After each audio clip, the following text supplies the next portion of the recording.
The Explore the Tropics event is in full swing now at Whole Foods Market. It's a celebration of tropical fruits throughout the store, starting with great deals on fresh, juicy seasonal produce. There's a new melty tropical heat pizza only at Whole Foods Market through March. And that famous mango yuzu chantilly cake is finally back in the bakery department. You'll also find tempting tropical marinated proteins in their meat and seafood departments. Explore the tropics today at Whole Foods Market.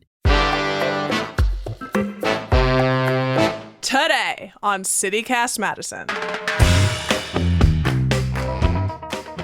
It's Thirsty Thursday, so of course that means it's food o'clock. We're diving into local eats. This one dedicated to all our plant eaters, plant eater lovers, and curious carnivores considering balancing out your plate.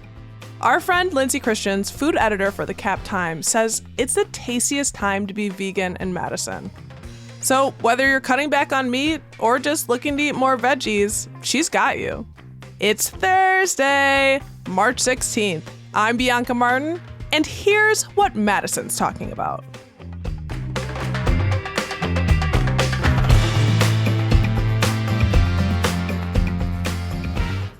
Lindsay, welcome back to CityCast. Thank you. It's good to be back. Is it just me, or does Madison have more options, both menu and locales, than ever for plant fans? 100%. It has gotten so much better for people who eat vegan, eat plant-based, eat vegetarian, just want more vegetables in their lives. There's a lot of discussion about whether we say vegan or we say plant-based, but functionally, it's gotten better to eat that way. And things are way more delicious and more abundant than they ever have been. Are you a plant eater? I am an everything eater. I'm an omnivore. Got it. Cool. Me too. But I just remember you appreciate the vegan options. I remember hearing that. Yeah, for sure. I mean, I've gotten a CSA box for a very long time, and I feel like that pushes you to say, well, there's a lot of cabbage in a cabbage, and you got to figure out what you're going to do with it.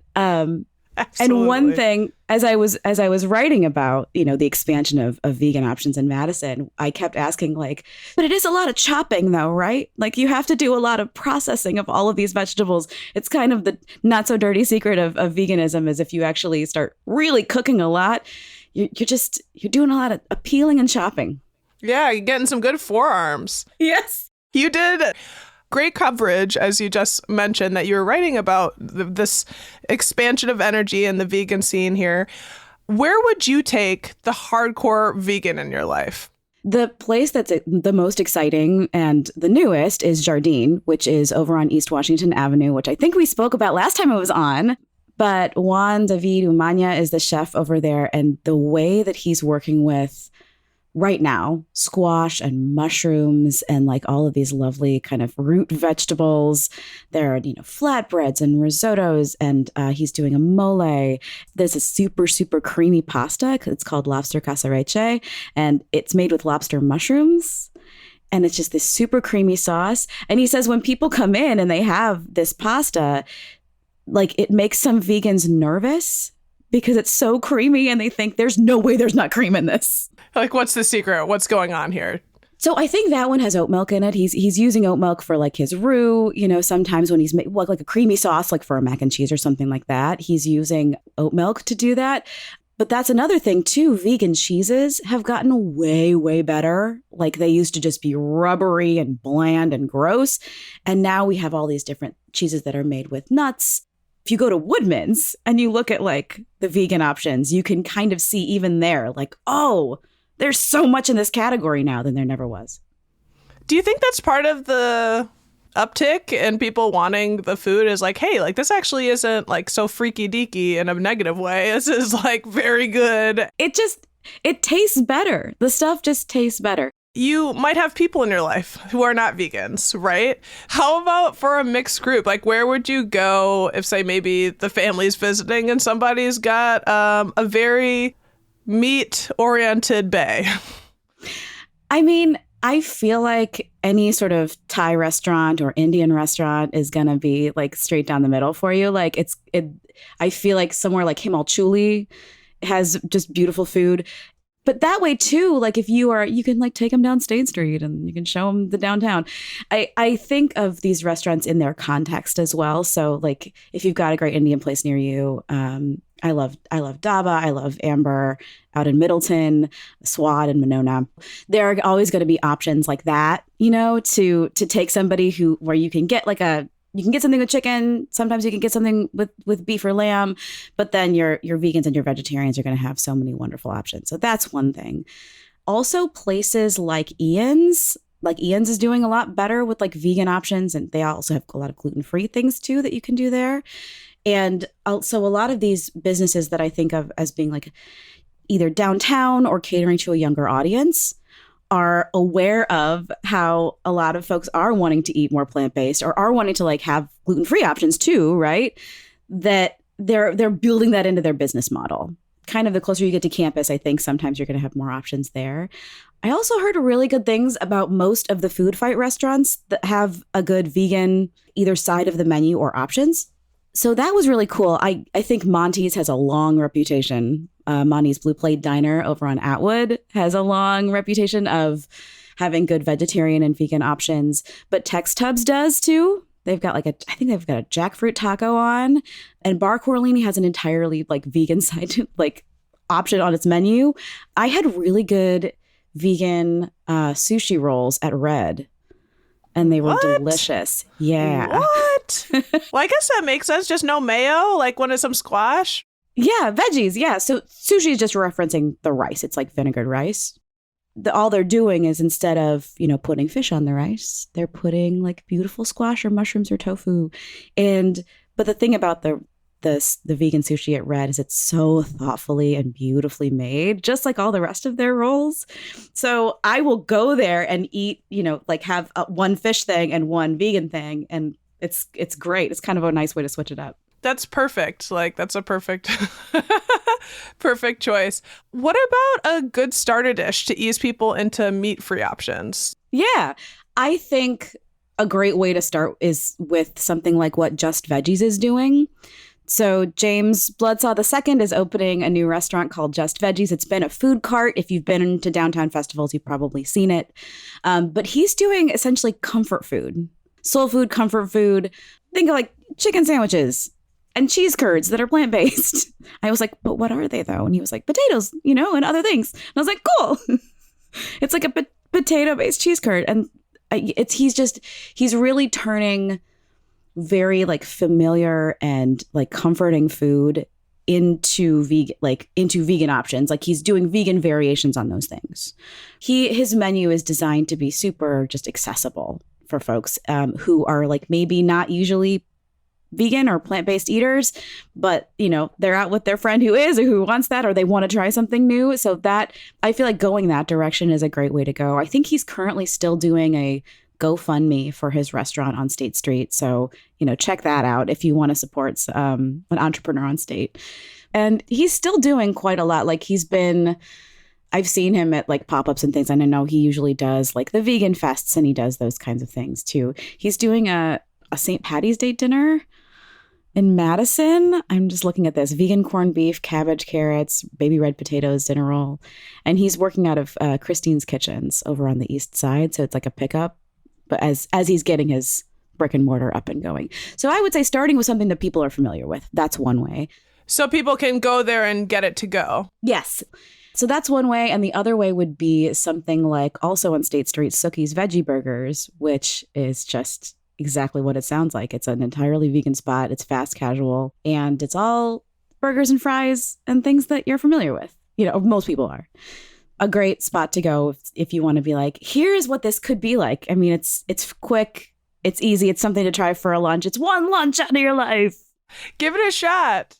I feel like you told me last time that the Settle Down has a really good veggie burger, right? That's your favorite? Yeah, you're grabbing your heart. I love it. I like their regular smash burgers. They're delightful, but I am often looking for like the comfort of it without like the bad feeling in my gut later. So I'll go with a veggie burger and I'll just have them prep it like their Good Idea burger. And like you just do a little crossover with it and it's great. Having something subbed in is a great way, I think, to start with veganism. When I was talking with Chef Juan over at Rabinia and Jardine, he was talking about how what he's really trying to do with the food there is move beyond that, the idea of the one-to-one substitution of, you made a lasagna and instead of using regular cheese, you used a different kind of cheese. He's really trying to move it past that into creating whole new entrees that are inspired by something, but they're fully balanced in and of themselves and they don't require any kind of a meat substitute. I love that. Yeah. Green Owl is very big on doing traditional and comforting food as well. And anything on that menu can be made vegan, I believe. They have been kind of a longer player in the vegetarian game here in Madison. They've been doing it longer than a lot of places. One thing I found in my research was that vegan and vegetarian restaurants tend to pop up and die. I found one that was open for 4 months. It was doing sort of Korean Buddhist vegan food designed to sort of balance you.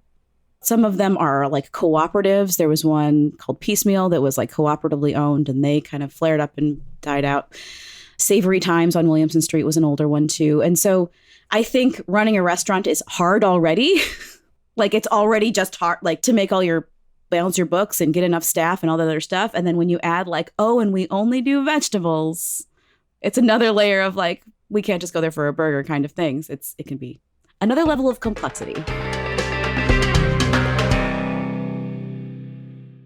The Explore the Tropics event is in full swing now at Whole Foods Market. It's a celebration of tropical fruits throughout the store, starting with great deals on fresh, juicy seasonal produce. There's a new melty tropical heat pizza only at Whole Foods Market through March. And that famous mango yuzu chantilly cake is finally back in the bakery department. You'll also find tempting tropical marinated proteins in their meat and seafood departments. Explore the tropics today at Whole Foods Market.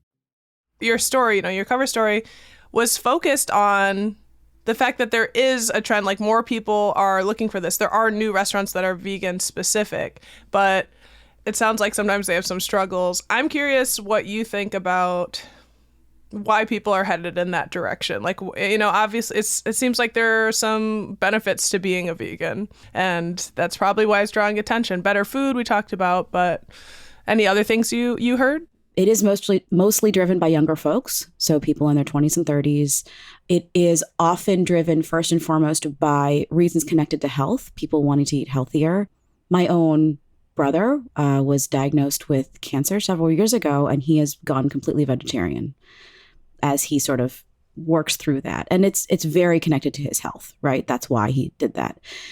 So there are definitely reasons connected to I want to feel better. I want to, live better. There are also reasons. A friend of mine recently decided she was done eating meat because she feels like this is a way to be a better global citizen, because she looks at the impact of meat, especially industrial meat, on our food system, on the climate. And she thinks that this is the most responsible path forward for her. When we look at it, it's maybe 3 to 5% of people are actually fully vegan. And where we're seeing the biggest growth in this trend, right, is people who are omnivores like me, who are subbing vegetable-based meals or plant-based meals or more plant-based items into their regular diet of what they usually eat. So I do think that as we think about climate change, we watch climate change, we think about sustainability, we're going to see more and more of this. Out of necessity, meat's going to get more expensive even than it is. And meat is not as expensive as it should be. Right off the bat, I just want to say I'm sorry to hear about your brother. Oh, that's all right. Thank you. Yeah. Well, yeah. And just wishing him health. Thank you for sharing that. And, I getting veggies in your system, it really, we do have a tendency here in America to not get as many. And you mentioned home, right? Not everyone has time to cook at home. So we've been talking about restaurants, but I know you cook at home, Miss Lindsay. And I see it and I am love it. And I'm just curious, I feel like you mentioned, have you gotten inspired to try and make anything at home that is kind of plant-based, veggie-based that you're excited about? I do a lot of veggie-based cooking, in part, again, because of the relentlessness of the CSA. The CSA doesn't, all season. It just keeps coming. And we happen to be members of Vitruvian Farms, which is known for its microgreens and its mushrooms. And so there'll be parts of the season where I'm just drowning in mushrooms.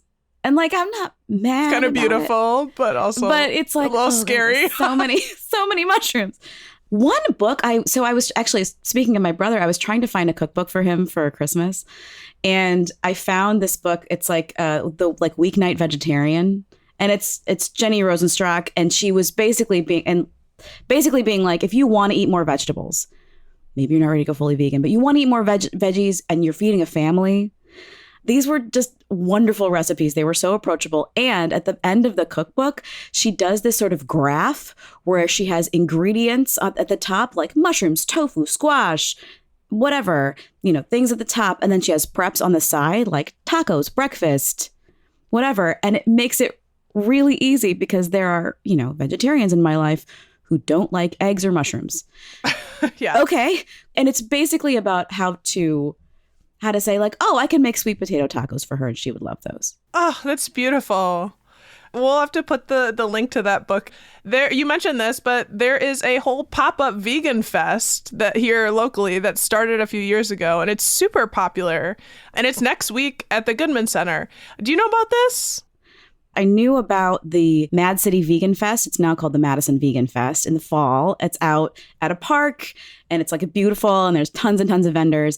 But this is a more sort of local thing. It is not only local vendors. They're getting folks up from Chicago. They're getting people from Milwaukee in because Milwaukee's vegan scene is way better than ours. Oh, challenge y'all. Did you hear that? I know, we're coming up, but like we're smaller, so we're trying. There are several people who are going to be at Madison Vegan Pop-Up on March 26th, who I ran into at Femstival. What's called New Day Eastside Juicery. I tried some of her like cold brew juices. Oh my goodness, they're delicious. They're so good. That's another great way to like get plants. Just drink them. She's like selling them, I think, out of the Green Owl right now. So that's really fun. And there are a bunch of bakers who do the vegan pop-up. Eastside Cakes is one. They make these lovely little cupcakes. They're so cute. If you find the Cap Times vegan cover, there's like, I think it's an Oreo one or something, a mint Oreo, like vegan cupcake, which is, yeah. So good. Yeah. And you had a list of vegan bakeries that you were going to share. You said Eastside Cakes. Eastside Cakes. Heirloom Bakery and Kitchen, that's Mickey Walker. And I know she's available at Elementary on the east side. And the donut spot. Oh, yeah. And so also Level 5 Donuts, which is expanding its production space. So soon we're going to be able to get them even more places. But they're at Ledger Coffee. They're at Johnson Street Public House. They are at Mother Fools sometimes. They're at Ribbonia Courtyard, at Black Locust Cafe. They're just all over the place. And those donuts are so good. They're so good. Forward Coffee, that coffee shop on Atwood. They're there. Like, oh, they're beautiful. She's going to be doing even more exciting flavors now that they've got their own kind of spot, which is not open to the public, but it's like a production area where they can expand, which is very cool. Lindsay, you've given us lots of goods as normal and shown that you can go vegan and you get your veggies and you can get your bakeries and your donuts. We appreciate you so much. Thank you for taking the time. Yeah, thank you. That's Lindsay Christians, food editor and arts reporter for the Cap Times. We'll link to her story with details about all of her recommendations. And if you want links to any of the spots Lindsay mentioned, check out our show notes. And here's what else Madison's talking about: abortion. It's still the subject of debate up at the state capitol. Assembly Republicans say they now agree on making exceptions to our state's abortion ban. They floated a bill to allow for some limited exceptions, for example, if a woman is raped. However, it seems to be going nowhere. The Senate says they won't even talk about it, and Governor Evers, who's pro-choice, says he'd veto the bill. There's already a lawsuit in the works seeking to overturn the ban. And this is all happening with Election Day just a few weeks away. Control of the Supreme Court is in the balance, and it does feel like abortion's on the ballot. Speaking of tactics, news in the Wisco football world, Aaron Rodgers' big trade to the New York Jets is now on pause, as the Packers want more money for their star quarterback. So, Packers, if you're listening, we owe Rodgers no favors, but no one likes a messy breakup. You've already said you want to move on. He's wanted to leave before last season. Pick a play and get him off our payroll. Is Aaron Rodgers destined to pursue the Brett Favre path? Only time will tell. That's all for today here on CityCast Madison. I'm Bianca Martin. If you enjoyed the show, why not tell a friend who complains about vegans as much as vegans complain about non-vegans about our podcast? We'll be back tomorrow morning with more stories from around the city. Until then, keep it green.